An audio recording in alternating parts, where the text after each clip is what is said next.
Bank employee అంటే ఎక్కాల్లో లెక్కల master అలాంటి మైండ్ ఉంటుంది అనుకుంటాం కదా. ఇక హత్య చేయడంలో కూడా అంతే తెలివిగా వ్యవహరిస్తారా? ఎస్, అదే నిజం అని నిరూపించాడు బ్యాంక్ మేనేజర్ తిరుమలరావు. సర్వేయర్ తేజేశ్వర్ని సుపారీ గ్యాంగ్తో చంపించాడు అతను. ఆ తర్వాత ఏం చేయాలనుకున్నాడు? అతని లిస్ట్లో ఇంకా ఎవరెవరున్నారు? ఐశ్వర్యతో అతని ప్లాన్స్ ఏంటి? మరి స్కెచ్లేంటి? వీటన్నింటిపై ఇప్పుడు పోలీసులు కూపీలాగుతున్నారు.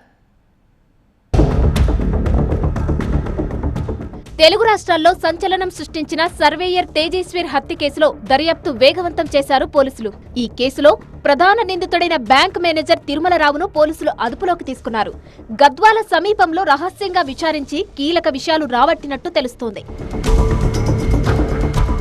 ఐశ్వర్య, ఆమె తల్లి సుజాతతో బ్యాంకు మేనేజర్ తిరుమలరావు సంబంధం కొనసాగించాడు. ఆయనకు పెళ్లై 8 ఏళ్లైనా సంతానం కలగకపోవడంతో ఐశ్వర్యను రెండో పెళ్లి చేసుకోవాలనుకున్నాడు. పెళ్లికి భర్త తేజేశ్వర్ అడ్డు అని భావించి అతన్ని చంపాలని ప్లాన్ వేశారు. 4 సార్లు ప్రయత్నించినా వర్కౌట్ కాలేదు. 5వ సర్వే పేరుతో కారులో తీసుకెళ్లి తేజేశ్వర్ను సుపారీ గ్యాంగ్తో చంపించారు. కారులో వెళ్తున్న దృశ్యాలు సీసీ కెమెరాలో రికార్డయ్యాయి. తేజేశ్వర్ హత్యకు ముందు బ్యాంకులో 20 లక్షల రుణం తీసుకున్నాడట తిరుమలరావు. ఇందులో 2 లక్షల రూపాయలు సుపారీ గ్యాంగ్కి ఇచ్చాడు. మిగతా అమౌంట్తో ఐశ్వర్యతో లడక్ ట్రిప్ వెళ్లాలని ప్లాన్ చేసుకున్నట్టు తెలుస్తుంది.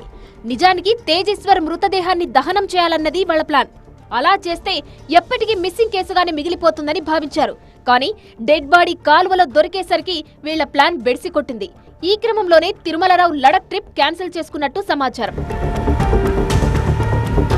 మరోవైపు పెళ్లికి ముందు తేజేశ్వర్తో ఐశ్వర్య మాట్లాడిన ఆడియో బయటకొచ్చింది. అందులో ఇద్దరు బాగానే మాట్లాడుకున్నారు. నాకు వచ్చే భర్త నన్ను అర్థం చేసుకోవాలా, వానికి నేను తప్ప, నేను వానికి తప్ప ఇంకెవ్వరు ఉండకూడదు మా దాంట్లో. ఇదే నాకు కావాల్సింది. ఎవరైనా మధ్యలో వచ్చి ఇడగొట్టే వాళ్ళు ఉంటే వాళ్ళని ఏం చేసినా పాపం లేదు. నేను ఇదే అనుకున్నాను. హ్యాపీ ఉంటా అన్నందుకే కదా ఇవన్నీ చేసింది. కానీ ఆమె నాకు అవన్నీ మాట్లాడకూడదు. ఇప్పుడు ఏంది, వాడు నాకు నచ్చినాడు, వానికి నేను చాలా ఇష్టం అని చెప్పినాడు. వానికి నాకు మధ్యలో లేదు, మీరంతా ఎందుకు? తన ఇబ్బందులు సమస్యల్ని సున్నితంగానే తేజేశ్వర్కి వివరించింది ఐశ్వర్య. కానీ పెళ్లయ్యాక చంపాలని ఎందుకు నిర్ణయించుకుందో అంతుపట్టకుండా మారింది. మరోవైపు తిరుమలరావు విచారణ కొనసాగుతుంది. ఇందులో ఎలాంటి నిజాలు బయటకు వస్తాయి? పాత్రధారులు, సూత్రధారులు ఇంకెవరెవరు ఉన్నారో త్వరలోనే బయటకు వచ్చే అవకాశాలు కనిపిస్తున్నాయి.